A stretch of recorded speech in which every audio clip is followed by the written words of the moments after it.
comedian, satirist, and everything. I let him tell you more, but he is truly a gem. And I love seeing the people that come from the countries that have suffered through the communism and then come here and go, well, it's happening here too, because they end up being the greatest patriots and the best Americans of all. So, nice to see you, Oleg.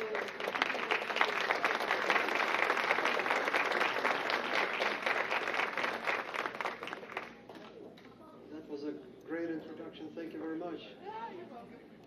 I had a great warm-up act from Governor Perry, so that's also nice. Now, almost a century ago, in 1919, an American left-wing writer, Lincoln Steffens, visited Soviet Russia, and he wrote his famous quote, "I have seen the future and it works." A century later, I feel like paraphrasing that, I have seen the future and ran away. Run away I did, but that future is catching up with me now, and only this time it's not coming from Moscow, it's coming from Washington, D.C. And the slogan of the current administration may as well be, "A century of failure proves nothing." Some Americans are already running away from this future, and it's cheaper for them to move their estate overseas than to deal with the IRS. Well, I don't have that problem. I don't have an estate to move. And besides, I think America is the best country. There's nowhere for me to go from here. So this is it for me, and I'm taking the final stand here. Now, coming to America 20 years ago was like making a jump in time. I had boarded a Soviet plane in Moscow, and that was in the past. And then I landed many years ahead in a wonderful future. It was like a science fiction movie. America was a very different place, and all this material abundance and all these technological advancements that made life easier and more pleasant. And when I bought a newspaper, I didn't need to read between the lines to know what really happens. And most importantly, people here lived with a lot more dignity. They were not slaves to their government. So the relationships between people were also more honest. People of different income treated each other as equals. That wasn't the case in my old country, where we had more or less equal income, but we were not equals. There was a wall of separation between the people and the elites.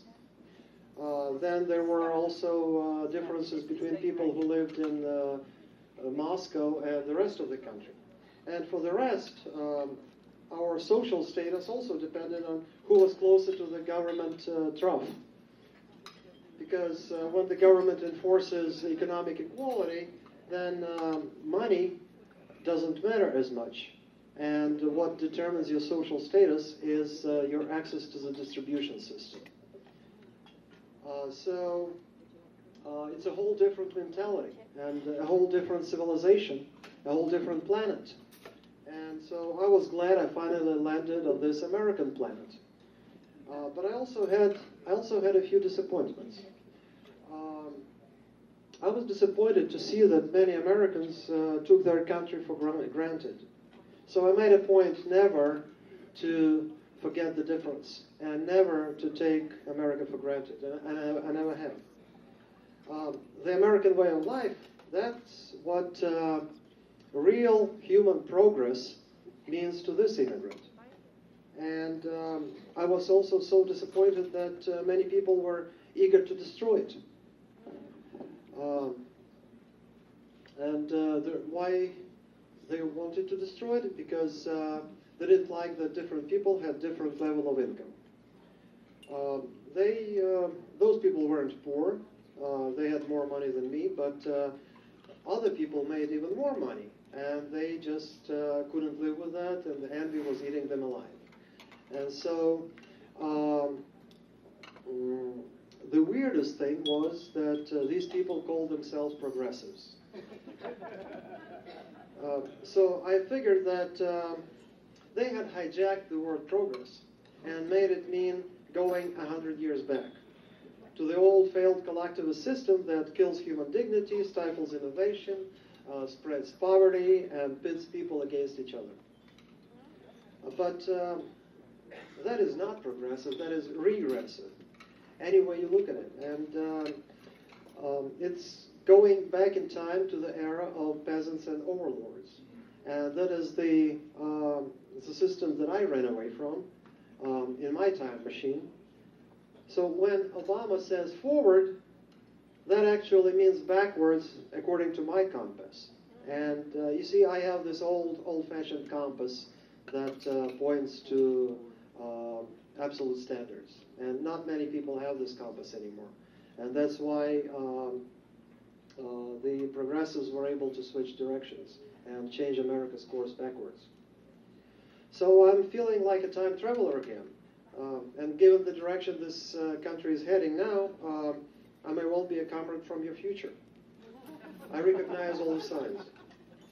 You know, there's an old Soviet joke that sums up the workers' paradise in one line.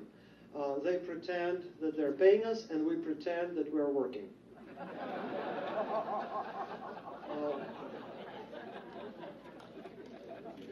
And when free speech is restricted, it is getting replaced with underground political jokes. And if a Republican doesn't win in 2016, then we may as well start recycling old Soviet political jokes. Well, but the good news is I know many of them. Hundreds. I've written serious essays in the American Thinker, in PJ Media, and Front Page Magazine, and I published a serious book, but I still believe that one single good joke can have a bigger impact than 10 serious essays. And I also believe that political jokes play their role in the downfall of the Soviet Union, of the Soviet system. And that is why I'm running this satirical website, The People's Cube. Because I believe that I am making an impact. Now, what is the People's Cube? Okay, you already told that it's the politically correct Rubik's Cube. Now, it's gloriously red on all sides. All squares are equal, and all players are equal, and nobody is too smart, and nobody is too slow. And it gives you guaranteed equality of results. A symbol of fairness and painless existence, approved by the Teachers Union. A model for progressive education reform. No more failing grades. And it is colorblind friendly. And it comes with an operating manual. So nobody's a boob with the People's Cube. The inventor of the original Rubik's Cube, Ernie Rubik, is a Hungarian. So he knows exactly what I'm talking about. And at one point, an online store gave me a problem saying that I don't have the right to sell these cubes without Rubik's permission. So I contacted Ernie Rubik in Hungary, in Budapest, and he loved the joke. So he gave me permission to use his brand and asked me to send him a couple. That's what I did, and now he owns the People's Cube.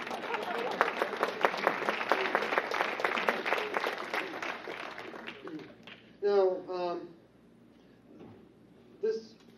the Cube is not all what the website is about. It's basically like a magazine of spoof news, and it's kind of making a parody of the left. We're exposing absurdity of the left by taking their own language to the extreme. And we write under the slogan, we cure weak liberalism with strong communism.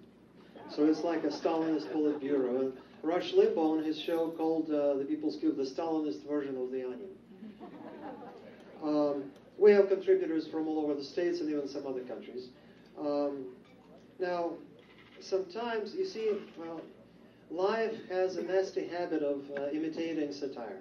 And so life imitates the People's Cube all the time, and sometimes the stories that we write about become true, unfortunately. And sometimes also people, it gets so close to the reality that people think it's true and start forwarding our stories to others. Just recently, Snopes.com debunked 2 of our stories in a row. One was about Rosie O'Donnell making a tattoo of the ISIS flag on her behind to protest American imperialism. And another one was about Michelle Obama taking down the portrait of Lincoln and other American presidents to replace them with the pictures of Obama's dogs. So they were debunked as not true. All right. So sometimes parodies do become real news, though. And one thing I discovered when I first came to America is that not all Soviet jokes worked in translation. And the problem was not even the language, it was the fact that many Americans had no life experience of totalitarianism. They did not know the absence of freedom of speech and how people feel about that. And that was in the early 90s, after 8 years of Reagan's administration and then 4 years of Bush Sr., and it was just the beginning of the Clinton era. So, of course, Americans were not yet familiar with all this government dictate and brainwashing and limits on free speech and shameless propaganda in the media. Well, now they do. Yeah. And so all Soviet jokes are becoming a lot more translatable. I know. Here's one of my favorites, and it deals with the discrepancy between the official narrative and the reality. It's called The 6 Contradictions of Socialism in the USSR. And it goes like this. It's a bulletin list. So, there is no unemployment, and yet no one is working. No one is working, and yet the factory quotas are fulfilled. The factory quotas are fulfilled, and yet the stores have nothing to sell. The stores have nothing to sell, and yet people have everything at home. The black market. Then people have everything at home, and yet no one is happy. No one is happy, and yet the voting is unanimous. Now let's see how this old Soviet joke can be remade into a new American joke. Let's call it The 6 Contradictions of Socialism in the United States. America is capitalist and greedy, and yet half of the population is subsidized. Half of the population is subsidized, and yet they think they're victims. They think they're victims, and yet their representatives run the government. Their representatives run the government, and yet the poor keep getting poorer. The poor keep getting poorer, and yet they have things that people in other countries only dream about. They have things that people in other countries can only dream about, and yet they want America to be more like those other countries. See, you're laughing, but that's bad. That's bad that you're laughing, because that means you know what this joke is about. And I'd rather nobody knew what it's about, and I hope the future generations won't. Am I being too optimistic? So, how exactly is the USA becoming more like the USSR? And it's not a joking matter. Here are just a few signs that I noticed upon my arrival. The first troubling sign was the existence of New York. I'm kidding. Of course, at first I settled in New York, and at first I didn't notice any difference. Well, I'm kidding, yes. There was a difference, but, you know, the further I moved away from New York, the more I was beginning to feel like I live in America. But then, the closer I was getting to New York, the more I was feeling like back in the USSR. And so I figured it had to be some kind of a decompression chamber for immigrants from the Soviet Union, so that they would feel better. Now, today, Mayor de Blasio is in charge, so it must be even more so. And so I'm not going back to New York. I like living in America. Now, the first radio station I discovered was National Public Radio, and with its local affiliate WNYC. It sounded very much like Soviet radio. It was long, boring, condescending, pseudo-spiritual, pseudo-intellectual, detached from reality, and funded by taxpayers. And like Soviet radio, it had no commercials, but a lot of propaganda. So I figured it had to be some kind of a transitional project for Soviet immigrants too. Another thing I realized that whoever pays controls the content, and that I'd rather suffer through commercials on the Rush Limbaugh show. You know, at least he doesn't take his talking points from 1-800-Flowers. Now, another disturbing sign that I was just about every critically acclaimed book or movie was exposing the evils of capitalism. All the villains were rich business people, U.S. military, or the CIA.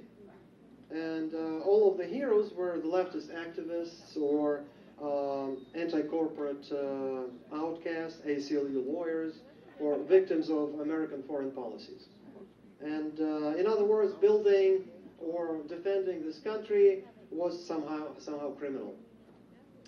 I couldn't understand why America's creativity was so one-sided, because when I worked in New York, in New York corporations, that was they were full of these bohemian-looking people who were working as temps and spent their days writing novels and screenplays on the work computers. And those novels and plays were all about evil corporations, a menace to mankind. And that wasn't their first-hand experience. It was just some Marxist cliches that they were regurgitating. And at some point I told them that, you know, you're biting the hand that's feeding you. And they stopped liking me after that. Now, that's just another set of contradictions. You know, without capitalism, there would be no Hollywood. And yet filmmakers hate capitalism. And yet they sue for unauthorized copying of their movies. And yet on screen they teach us to share. And yet they keep all their millions to themselves. And yet they tell the world stories about America's poverty and depravity. And yet they blame the resulting anti-Americanism on conservatives. And yet conservatism ensures the continuation of a system that makes Hollywood possible. See, these things just write themselves. Another sign of creeping socialism is the language of crisis, struggle, and sacrifice. Now, in the USSR, we lived in perpetual crisis. Everything was a war, a struggle, a battle for wheat, or a war for productivity. And there were also lots of heroes. Heroes of war, heroes of labor. And they fought for production quotas. They struggled against weather. They sacrificed themselves and others for the bright future. And have you noticed that American politicians no longer merely do their jobs? They struggle, they fight, they sacrifice. Present company excluded, of course. Because Rick Perry did talk about a sacrifice, but that was about the military. And it's a completely different thing, because the military do live in a situation of crisis, and they do sacrifice. But what the progressives do is they bring the language of sacrifice and fight and war and crisis into the civilian existence. And that is what is wrong with this picture. Obama's biggest talent is turning every nuisance into a crisis. It's like he has a paper cut, and it's a paper cut crisis. That's it, I'm raising taxes. Now, except when it is a real crisis, like the southern border, then it's just a nuisance. So with every new crisis, we sacrifice more things, and we sacrifice our money, comfort, jobs, opportunities, health insurance, liberties, and this isn't like a tax return. They're not giving it back to you after April 15th. I mean, the government never sacrifices back. That's it. It just takes. So have you ever thought who exactly is on the other end of your sacrifice? Is there somebody who collects and tags and files all those sacrifices that you... No, they disappear into this gigantic black hole. Well, not at first. At first, on the receiving end of every sacrifice made by a U.S. citizen, there is a government bureaucrat taking credit and getting a raise. And then it all gets sucked into a gigantic black hole. So Now let's see. How much more? Lori? Do I have a little more time? Or no? All right.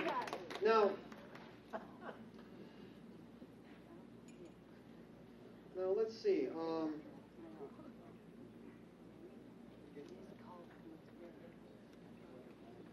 I know an old lady who prays God, asking God every day to open Obama's eyes on what's going on. But I think Obama already knows. He's at the top of that pyramid that sucks up everything. And he wants more sacrifice, not less, because, it's a crisis. And Soviet citizens sacrificed all the time until there was nothing left to sacrifice. And then the country just fell apart. And now they're trying to do the same thing here in the United States. Now, another disturbing sign that I saw was that the mainstream media like to count other people's money. And not in a good way, as if getting richer is somehow problematic. They didn't tell stories about of great ingenuity, talent, hard work that bring people great fortunes. No, they were talking about how unfair it is that some people have more income than others. Now, they finally decided to cap the salaries of people in the private sector, where salaries actually are supposed to be determined by free market. And that's basically the consequence of the class envy. The envious people are the ones who are running the show. So for the left, sacrificing America is a small price to pay for the mirage of economic equality. History shows that no price is too high, even human lives. They start always with the property, then they sacrifice the owners of the property, then it will be a whole class of people, then an ethnic group or a whole country, and there is no end. And there is no end because economic equality is unattainable. It's a phantom concocted in the feverish minds of these maniacs who are obsessed with class envy. Now, we all have different incomes, so what? Is it worth killing for it? No. Only a deranged maniac would do such a thing. So I say let's instead sacrifice the idea of economic equality. And it is a very small price to pay for remaining a free, productive, and moral people in harmony with human nature. And thank you.